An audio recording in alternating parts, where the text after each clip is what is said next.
નમસ્કાર વિદ્યાર્થી મિત્રો, આશુતોષ વિદ્યાલય ઓનલાઈન ક્લાસમાં આપ સૌનું ફરીવાર હાર્દિક સ્વાગત કરું છું। ધોરણ 12 સમાજશાસ્ત્રની અંદર આપણે ચેપ્ટર નંબર 1 ભારતનું વસ્તી વૈવિધ્ય અને રાષ્ટ્રીય એકતા આના વિશે આપણે વાત કરતા હતા અને તેમાં આપણે ગયા લેક્ચરમાં જે ભારતના વસ્તીમાં એટલે કે વસ્તી વૈવિધ્યનો જ એક ટોપિક સાંસ્કૃતિક વૈવિધ્ય, કેવું વૈવિધ્ય? સાંસ્કૃતિક વૈવિધ્ય, તેની આપણે ચર્ચા કરતા હતા। બરાબર, સાંસ્કૃતિક વૈવિધ્યમાં આપણે અલગ અલગ ઘણા બધા પરિબળો, ઘણી બધી બાબતો છે જેમાં વૈવિધ્ય આપણને જોવા મળે છે। સાંસ્કૃતિક વૈવિધ્ય એટલે શું કે ભાઈ ભારતની સંસ્કૃતિમાં જે આપણને વૈવિધ્ય જોવા મળે છે તેને આપણે સાંસ્કૃતિક વૈવિધ્ય કહીએ છીએ। આવું આપણે વ્યાખ્યાઓ પણ આગળ જોઈ હતી। ત્યાર પછી સાંસ્કૃતિક વૈવિધ્યમાં કેવા કેવા સાંસ્કૃતિક વૈવિધ્ય આવે તો કે એમાં ઉત્સવોમાં વૈવિધ્ય હોય, ભાષામાં વૈવિધ્ય હોય, પોશાકમાં વૈવિધ્ય હોય કે પછી જીવન નિર્વાહની રીતોમાં વૈવિધ્ય હોય। બરાબર, જીવન નિર્વાહની રીતોમાં વૈવિધ્ય હોય। બરાબર, તો આવી રીતે આપણે છે એ સાંસ્કૃતિક વૈવિધ્યની વાત કરી।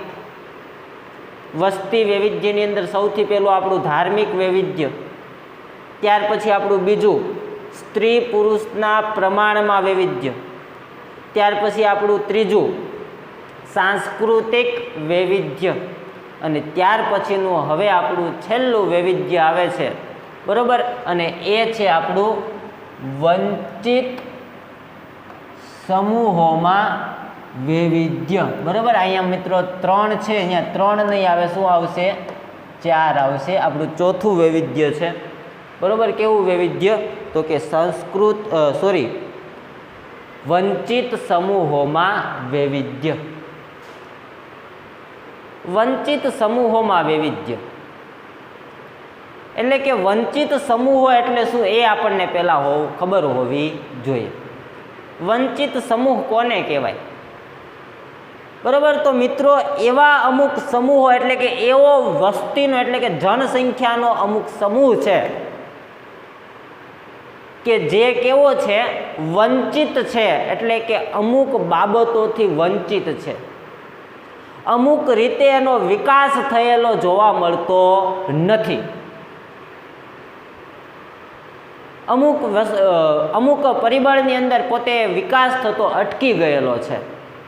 તો આવા જે સમૂહ છે એની અંદર આપણને શું વૈવિધ્ય જોવા મળે છે એની આપણે આ મુદ્દાની અંદર વાત કરવાની છે।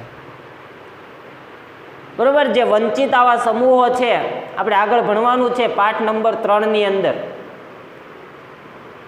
જે પાઠનું નામ છે આપણું અનુસૂચિત જાતિ, અનુસૂચિત જનજાતિ અને અન્ય પછાત વર્ગો। આ પાઠની અંદર આપણે આ સમૂહો વિશે ડિટેલ ભણવાનું છે કે ભાઈ આવા સમૂહોની વ્યાખ્યા, કેવા કેવા જ્ઞાતિઓને, કેટલી જ્ઞાતિઓને આ સમૂહોની અંદર વિભાજન કરવામાં આવ્યું છે। બરાબર, આ બધું આપણે ડિટેલમાં ભણવાનું છે। તો અહીંયા આપણે ઉપર છેલ્લી માહિતી થોડીક મેળવી લઈએ કે ભાઈ આવા જે સમૂહો છે વંચિત સમૂહો છે જેમાં આપણને શું વિવિધતા જોવા મળે છે। બરાબર, તો ચાલો મિત્રો શરૂઆત કરીએ। બરાબર, તો સૌથી પહેલો મુદ્દો છે સ્વતંત્રતા, સમાનતા, બંધુતા, બિન સાંપ્રદાયિકતાના મૂલ્યોથી પ્રેરિત બંધારણે સમાજના પ્રત્યેક નાગરિકને મૂળભૂત અધિકારો આપ્યા છે। બરાબર, ભારતનું બંધારણ સ્વતંત્રતા, સમાનતા, બંધુતા, બિન સાંપ્રદાયિકતાના મૂલ્યોથી પ્રેરાય છે। ભારતનું બંધારણ છે એ કેવું? તો કે ભાઈ સ્વતંત્રતાનું, ત્યાર પછી સમાનતા।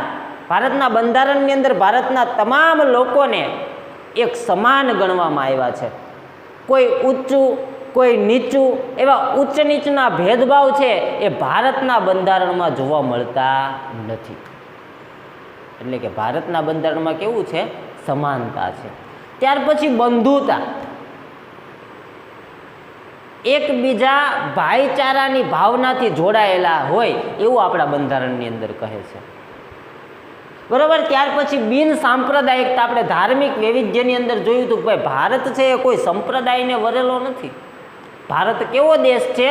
તો કે ભારત છે એ બિન સાંપ્રદાયિક દેશ છે, એવું આપણા બંધારણમાં ઉલ્લેખ કરવામાં આવ્યો છે. તો આવું જે આપણું બંધારણ છે એ બંધારણે ભારતના સમાજના પ્રત્યેક નાગરિકને મૂળભૂત અધિકારો આપ્યા છે. શું આપ્યું છે?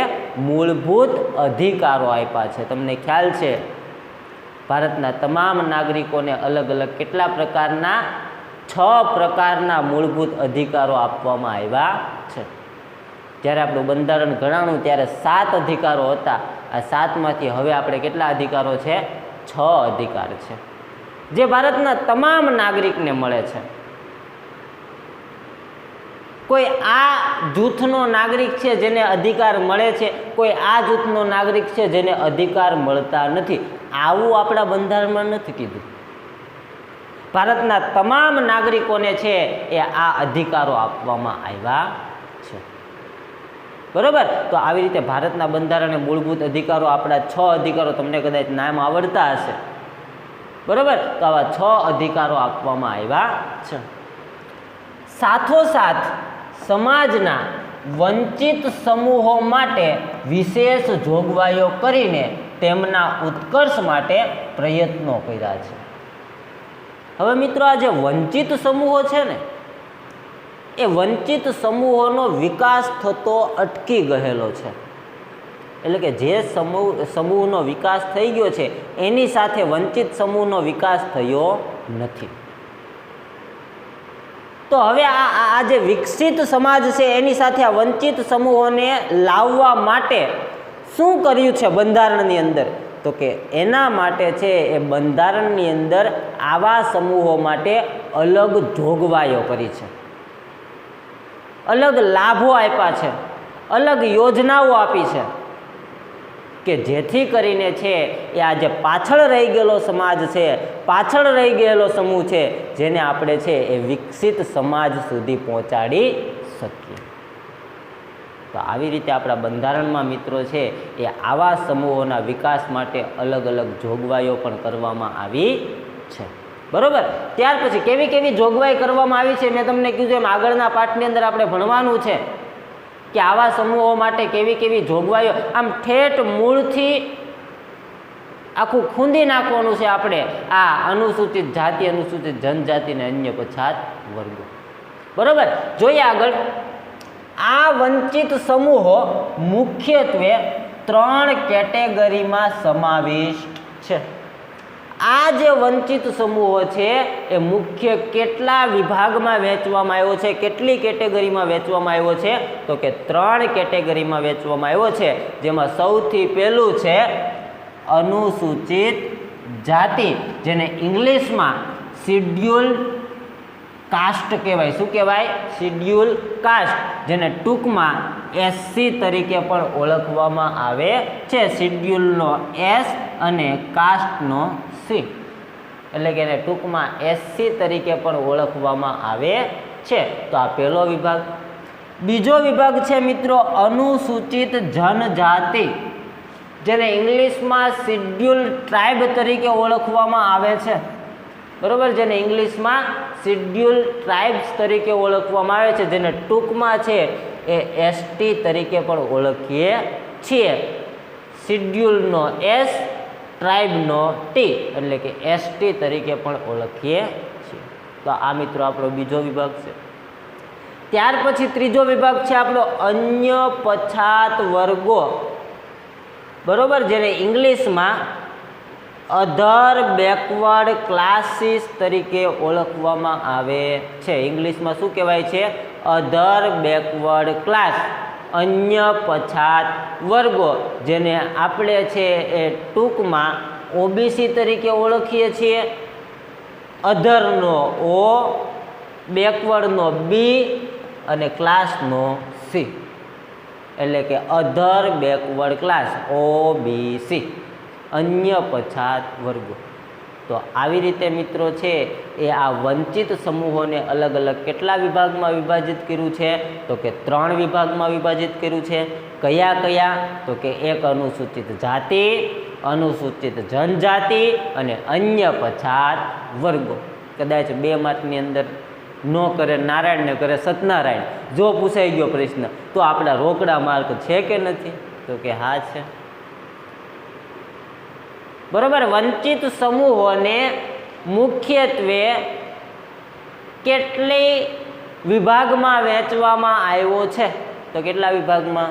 3 વિભાગમાં.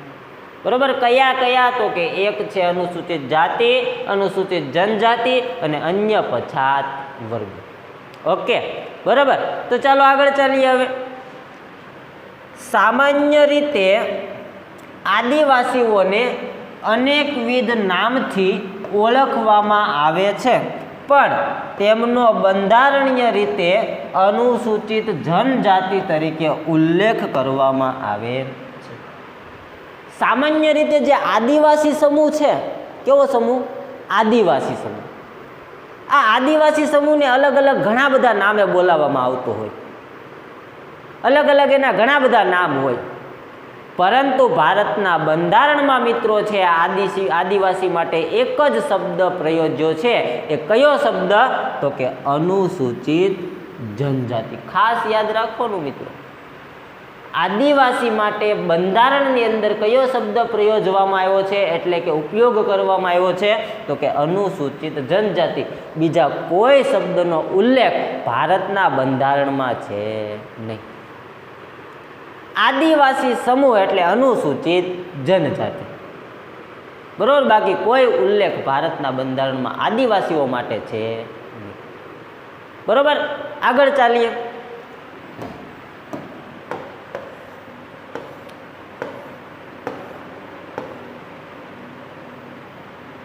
બરોબર. ચાલો મિત્રો આગળ.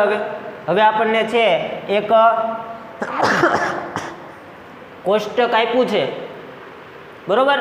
તો કે ભાઈ ભારતમાં આદિવાસી વસ્તીનું પ્રમાણ, ભારતમાં આદિવાસી વસ્તીનું પ્રમાણ, ભારતમાં કેટલા આદિવાસીઓ છે એની વાત કરવાની છે.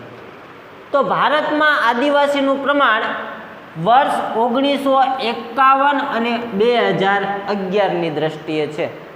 1951માં આદિવાસીઓની સંખ્યા કેટલી હતી? ત્યાર પછી છે એ 2011માં કેટલી હતી એની વાત કરે છે.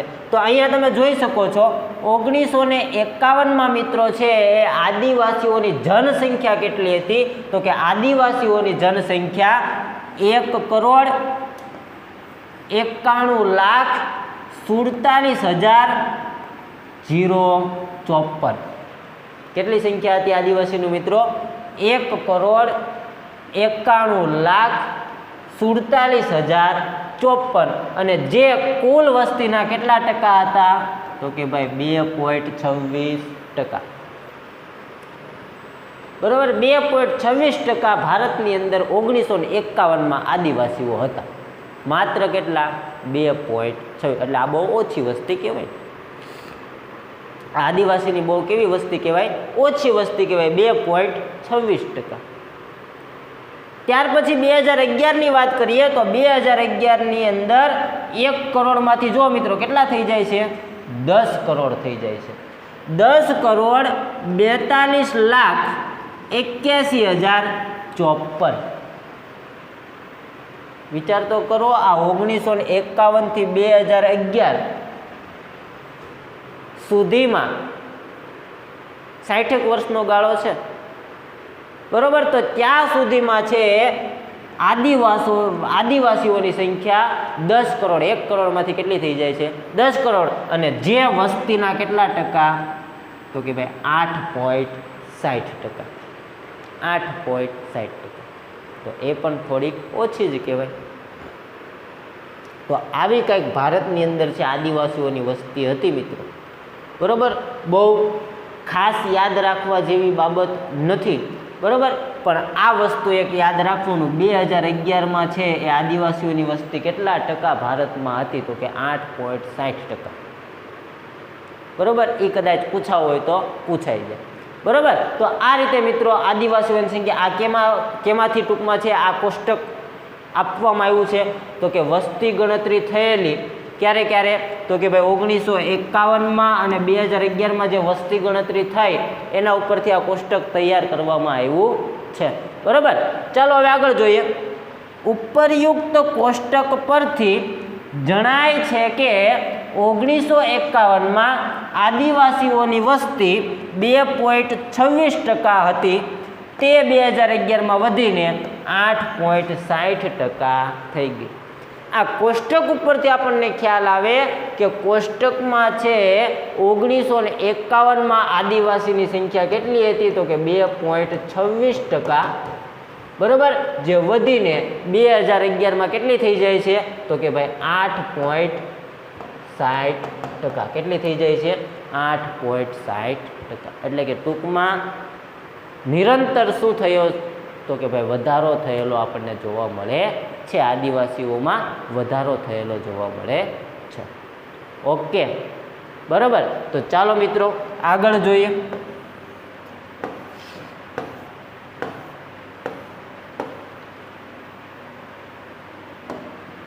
તો આગળ ભારતમાં રાજ્યવાર અનુસૂચિત જનજાતિની વસ્તી, એટલે કે રાજ્યના આધારે ભારતમાં કયા રાજ્યમાં કેટલી અનુસૂચિત જનજાતિ છે, કેટલા આદિવાસીઓ છે, એની ચર્ચા કરવાની છે. બરાબર. તો જોઈએ. ભારતના મોટા ભાગના રાજ્યો અને કેન્દ્ર શાસિત પ્રદેશોમાં ઓછા વત્તા પ્રમાણમાં અનુસૂચિત જનજાતિની વસ્તી જોવા મળે છે. ભારતના મોટા ભાગના રાજ્યો એવા છે અને કેન્દ્ર શાસિત પ્રદેશો એવા છે કે જ્યાં અનુસૂચિત જનજાતિની વસ્તી જોવા મળે છે. અમુક રાજ્યોને બાદ કરતા ભારતના તમામ રાજ્યોની અંદર અનુસૂચિત જનજાતિની સંખ્યા એટલે કે આદિવાસીઓની સંખ્યા ઓછા વત્તા પ્રમાણે જોવા, ક્યાંક વધુ હોય ક્યાંક ઓછી હોય, પણ જોવા ટૂંકમાં મળે છે. બરાબર. આગળ જોઈએ. પરિશિષ્ટ 2 અનુસાર ભારતમાં રાજ્યવાર જનજાતિની વસ્તી 2011ને જોતા સૌથી વધુ અનુસૂચિત જનજાતિની વસ્તી કેન્દ્ર શાસિત પ્રદેશ મિઝોરમમાં 94.97% જોવા મળે છે. બરાબર. પરિશિષ્ટ 2 એટલે કે મેં તમને કીધું ને તમારા પાઠ્યપુસ્તકની પાછળ પરિશિષ્ટો આપ્યા છે.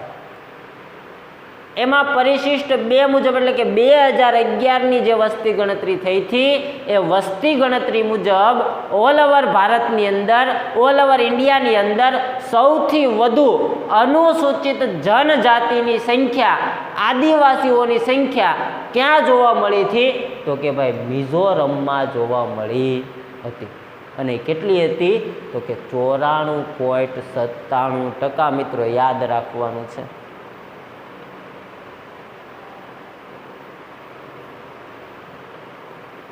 ભારતના કયા રાજ્યની અંદર અનુસૂચિત જનજાતિની સંખ્યા સૌથી વધુ જોવા મળી હતી 2011માં? તો કયા? તો કે ભાઈ મિઝોરમની અંદર. કેટલી? 94.97%. ખાસ યાદ રાખવાનું મિત્રો. બરાબર. આગળ જોઈએ. જ્યારે સૌથી ઓછી અનુસૂચિત જનજાતિની વસ્તી ઉત્તર પ્રદેશમાં જોવા મળી હતી. કેટલી? તો કે ભાઈ 0.57%.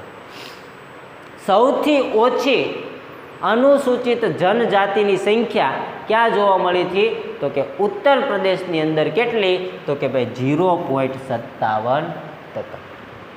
બરાબર. તો મિત્રો યાદ રાખવાનું છે. સૌથી વધુ ક્યાં? તો કે મિઝોરમમાં.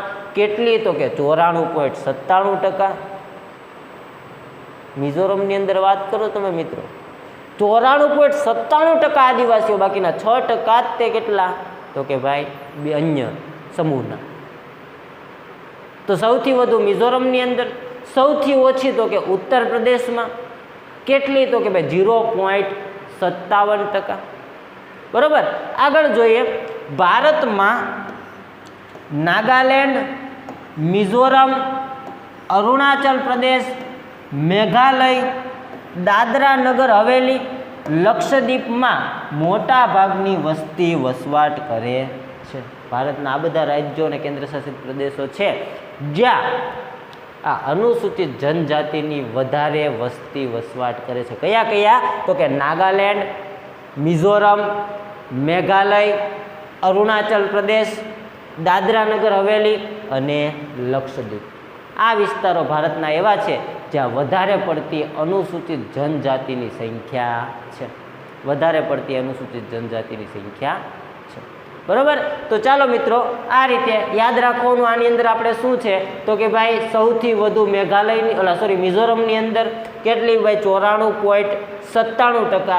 સૌથી ઓછી ઉત્તર પ્રદેશમાં કેટલી? તો કે ભાઈ 0.57%. બરાબર. ચાલો હવે આગળ ચાલીએ. તો આગળ ગુજરાતની વાત કરે છે આપણને. ગુજરાતની વાત કરે. ગુજરાતમાં અનુસૂચિત જાતિની વસ્તી ક્યાં છે? કયા જિલ્લાની અંદર છે? બરાબર. તો જોઈએ, ગુજરાતમાં અનુસૂચિત જનજાતિની વસ્તી દરેક જિલ્લામાં ઓછા વધતા પ્રમાણમાં જોવા મળે છે.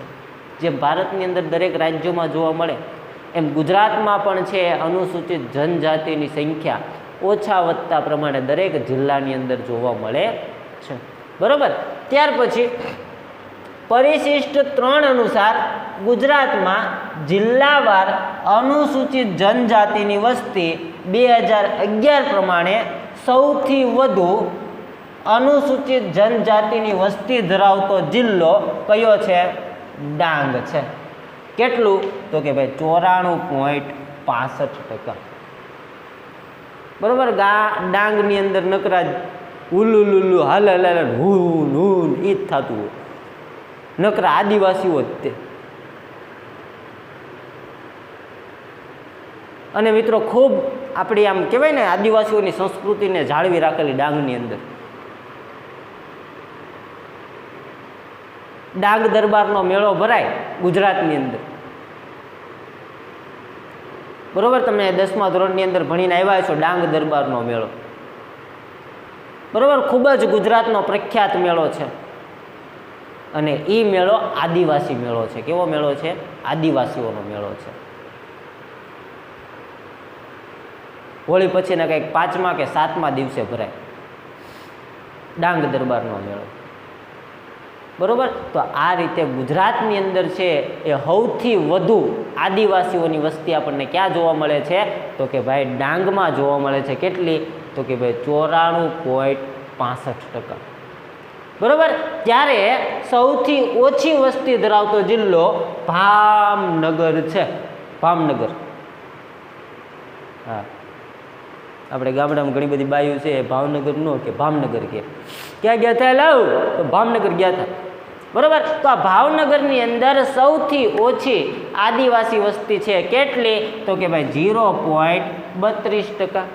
કેટલી? 0.32. તો આવી રીતે મિત્રો ગુજરાતની અંદર સૌથી વધુ આદિવાસી વસ્તી ધરાવતો જિલ્લો હોય તો એ ડાંગ છે. કેટલું? તો કે ભાઈ 94.65%. જ્યારે સૌથી ઓછી વસ્તી ધરાવતો જિલ્લો હોય તો એ કયો છે? ભાવનગર છે. જેમાં કેટલા? 0.32%. બરોબર. ખાસ યાદ રાખવાનું છે મિત્રો. આ પણ ગુજરાતમાં પણ પૂછાય છે કે ગુજરાતમાં સૌથી વધુ વસ્તી આદિવાસીઓની કયા જિલ્લાની અંદર છે, તો પણ આપણને આવડવું જોઈએ. સૌથી ઓછી વસ્તી ગુજરાતના કયા જિલ્લામાં છે તો પણ આપણને આવડવું જોઈએ. બરાબર. ચાલો આગળ ચાલીએ. હવે ગુજરાતમાં લગભગ પ્રત્યેક જિલ્લામાં અનુસૂચિત જનજાતિ ઓછા વત્તા અંશે વસવાટ કરે છે, પરંતુ રાજ્યની પૂર્વ પટ્ટીમાં મોટાભાગની વસ્તી વસવાટ કરતી હોય એવું જોવા મળે છે. ગુજરાત રાજ્યની અંદર મોટાભાગના તમામ જિલ્લાની અંદર આદિવાસી વસ્તી ઓછા વધતા પ્રમાણે ક્યાંક ને ક્યાંક જોવા મળે છે. બરોબર. દરેક જગ્યાએ જોવા મળે છે. એમાં સૌથી વધુ વસવાટ ગુજરાતની અંદર કરતી હોય આદિવાસી વસ્તી તો ક્યાં? તો કે ભાઈ પૂર્વીય પટ્ટા ઉપર. એટલે કે આ બાજુનો જે આપણો ગુજરાતનો પટ્ટો હોય ને એને પૂર્વીય પટ્ટો કહેવાય. બરાબર, આપણું ગુજરાત છે એ આવી રીતે આમ છે, બરાબર. તો આમાં આ જે બધો વિસ્તાર છે એ પૂર્વીય પટ્ટો કહેવાય. તો ત્યાં છે આદિવાસી વસ્તુ આપણને વધારે પડતી જોવા મળે છે, બરાબર. ડાંગી આપણું એ બાજુ જ આવેલું. તો આવા જિલ્લાની અંદર આપણને આદિવાસી વસ્તી વધારે જોવા મળે છે, બરાબર. તો આ રીતે ગુજરાતની અંદર આદિવાસી વસ્તી, બરાબર. આગળ ચાલીએ હવે. તો અહીં કણે મિત્રો આપણો પાઠનો જે પહેલો મુદ્દો હતો, ભારતમાં વસ્તી વૈવિધ્ય, એ થઈ છે પૂરો, બરાબર. અને આપણો પાઠનો બીજો મુખ્ય મુદ્દો એટલે કે રાષ્ટ્રીય એકતા, જેની હવે શરૂઆત થાય છે. ભારતના વસ્તી વૈવિધ્યની અંદર વસ્તીનો અર્થ, વસ્તી કોને કહેવાય, વસ્તી વૈવિધ્યનો અર્થ, વસ્તી વૈવિધ્ય કોને કહેવાય, અને અલગ અલગ 4 પ્રકારના વૈવિધ્યો ભણ્યા. એમાં સૌથી પહેલું હતું ધાર્મિક વૈવિધ્ય, બીજું હતું સ્ત્રી પુરુષ પ્રમાણમાં વૈવિધ્ય, ત્રીજું હતું સાંસ્કૃતિક વૈવિધ્ય, અને ચોથું હતું વંચિત સમૂહોમાં વૈવિધ્ય. જેમાં સાંસ્કૃતિક વૈવિધ્યની અંદર આપણે પેટા મુદ્દા પણ ભણ્યા, જેમાં ઉત્સવો હોય, ભાષા હોય, પોશાક હોય, જીવન નિર્વાહની રીતો હોય, આવા બધા મુદ્દાઓ પણ આપણે ભણ્યા. ખોરાક હોય, બરાબર. આવા 5 મુદ્દાઓ આપણે ભણ્યા.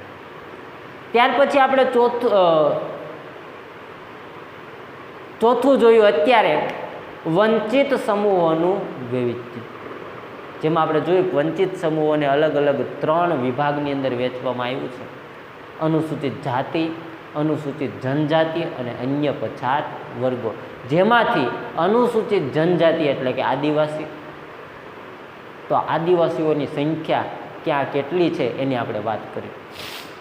ભારતમાં કેટલી છે, ભારતના કયા જિલ્લામાં વધુ છે, કયા જિલ્લામાં ઓછી છે, ગુજરાતના કયા જિલ્લામાં વધુ છે, કયા જિલ્લામાં ઓછી છે, આ વાત આપણે કરી, બરાબર.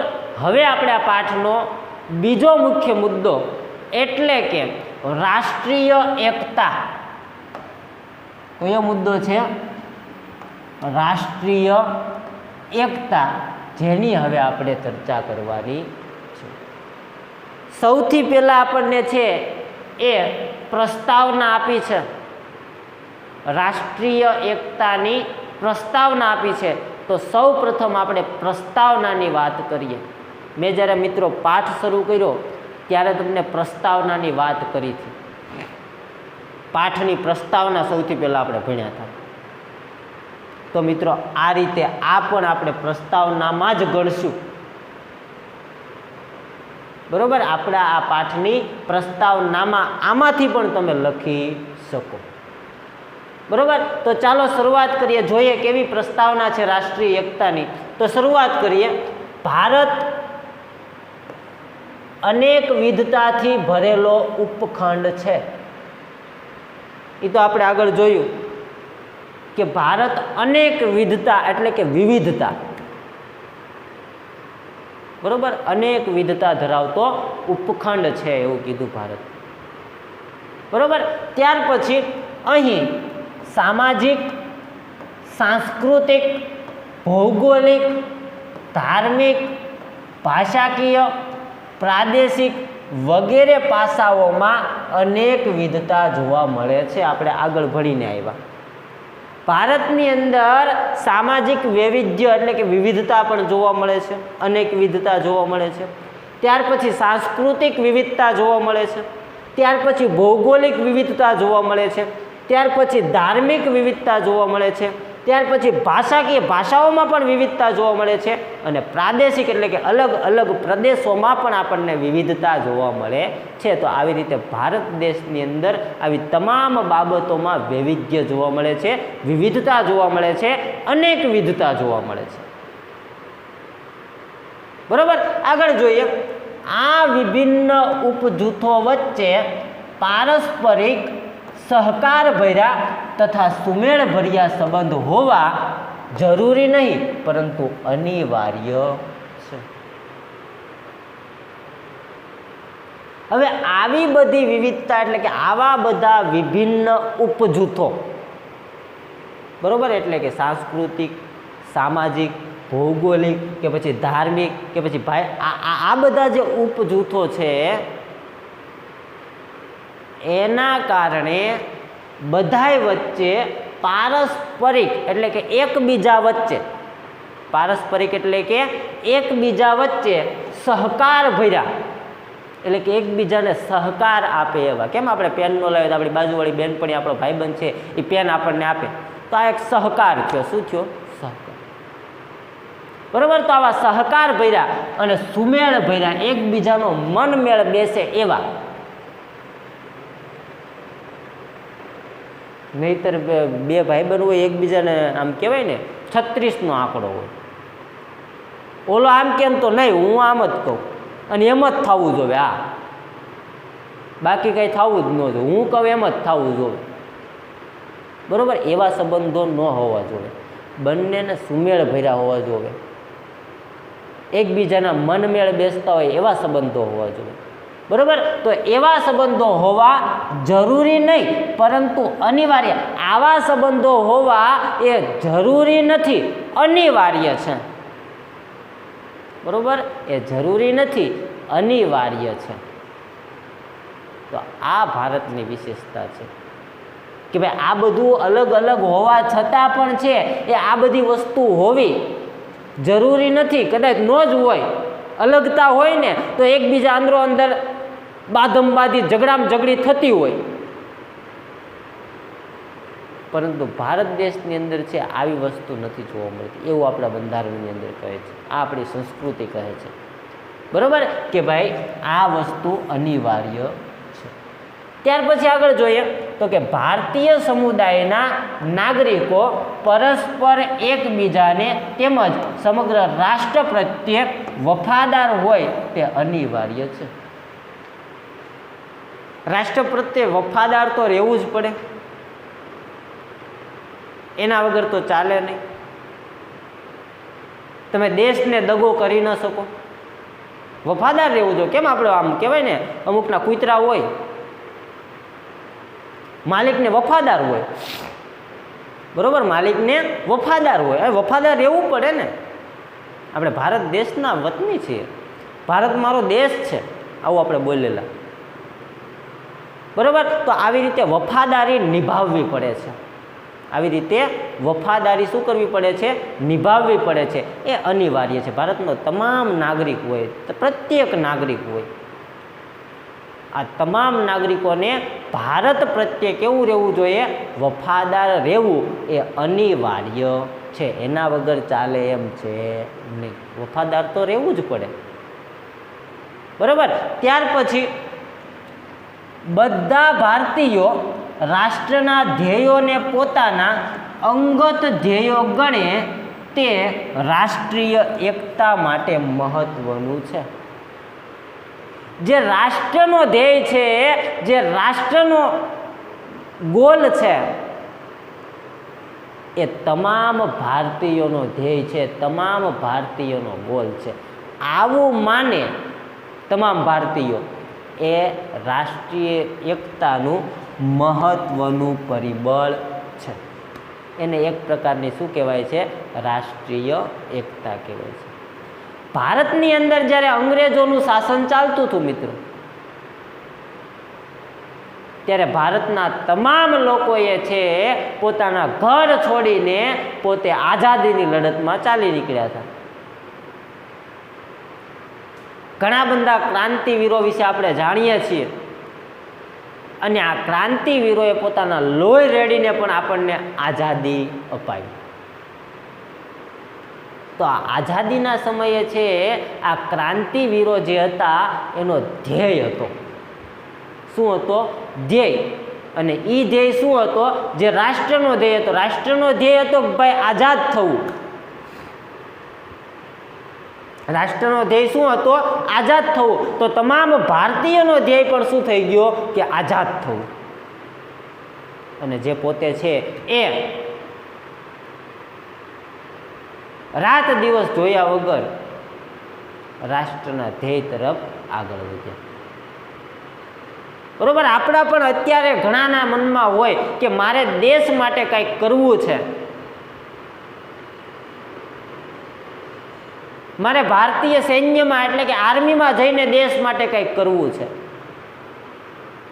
બરોબર. માત્ર આર્મીમાં જઈને દેશ માટે આપણે ન કરી શકીએ. બરોબર. ઘરે રહીને પણ આપણે છે દેશ માટે કંઈક કરી શકીએ.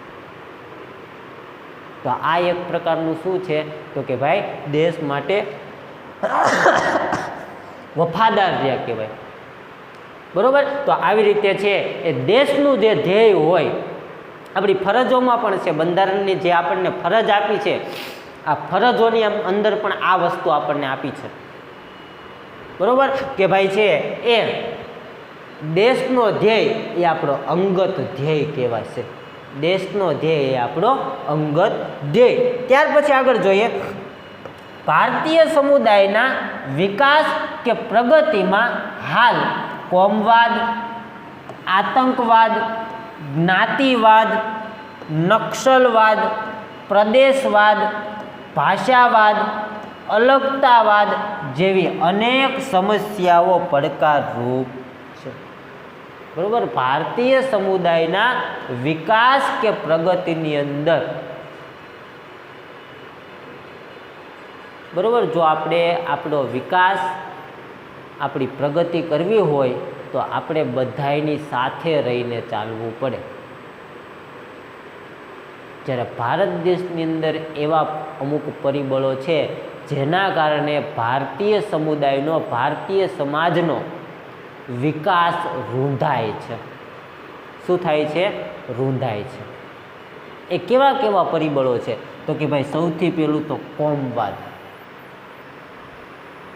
અલગ અલગ કોમ એકબીજા સાથે ઝઘડ્યા કરે છે. હિન્દુ, મુસ્લિમ આવી બધી છે એ બાબતોમાં છે એ ઝઘડ્યા કરે છે. તો આ એક અવરોધ બને છે દેશ માટે. ત્યાર પછી આતંકવાદ, જે એક વૈશ્વિક સમસ્યા છે. આતંકવાદ એક કેવી સમસ્યા છે? વૈશ્વિક સમસ્યા છે. વિશ્વના તમામ દેશોને આતંકવાદથી ડરવું પડે છે. ભારતની અંદર હુમલાઓ થયા, તમને ખ્યાલ છે.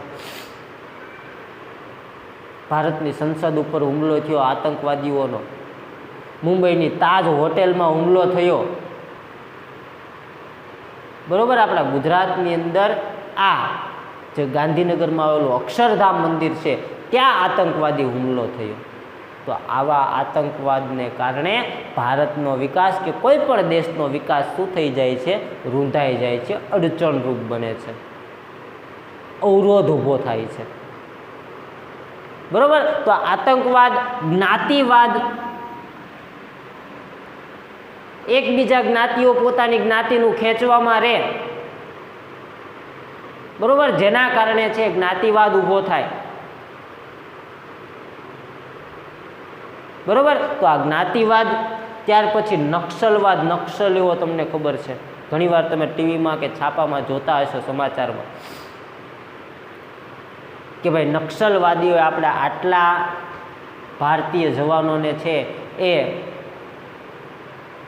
ગોળી મારીને હત્યા કરી.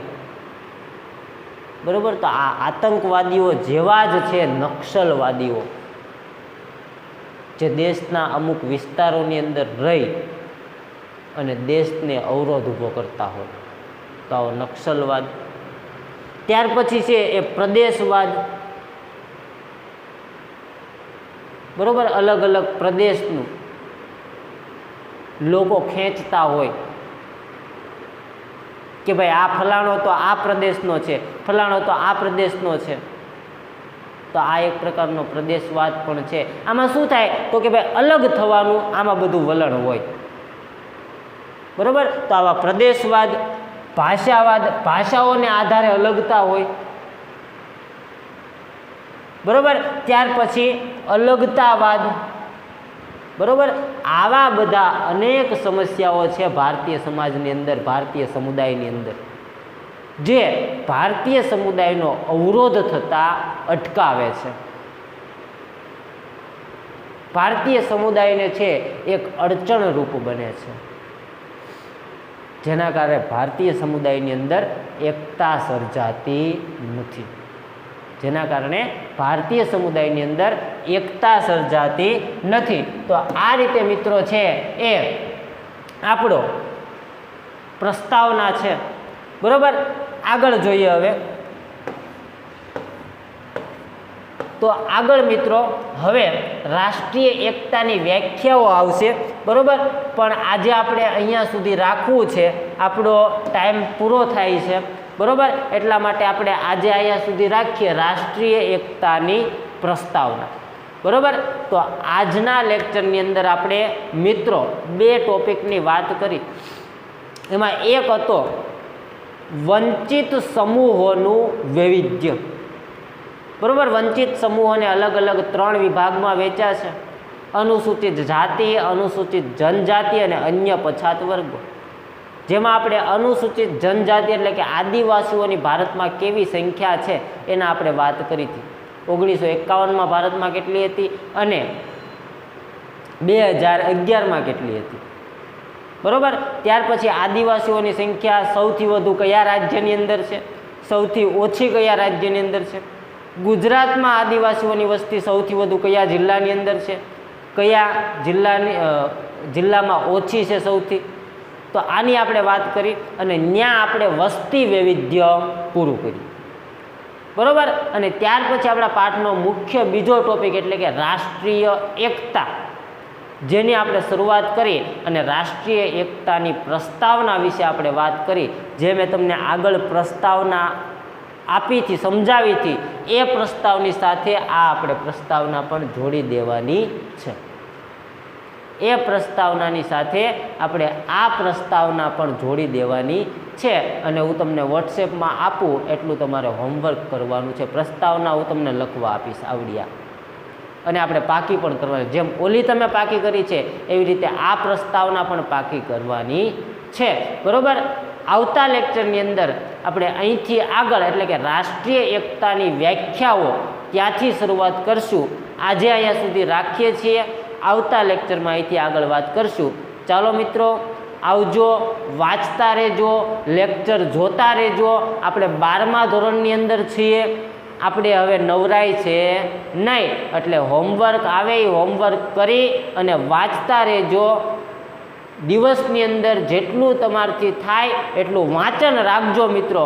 વાંચેલું હશે ને તો પહોંચી શકાશે. બરાબર, વાંચ્યા વગર કાંઈ મેળ પડશે નહીં. એટલે જેટલું અમે તમને ભણાવીએ છીએ એટલું વાંચવાનું રાખજો. બરાબર, ચાલો તો આવજો. અસ્તુ. ભારત માતા કી જય.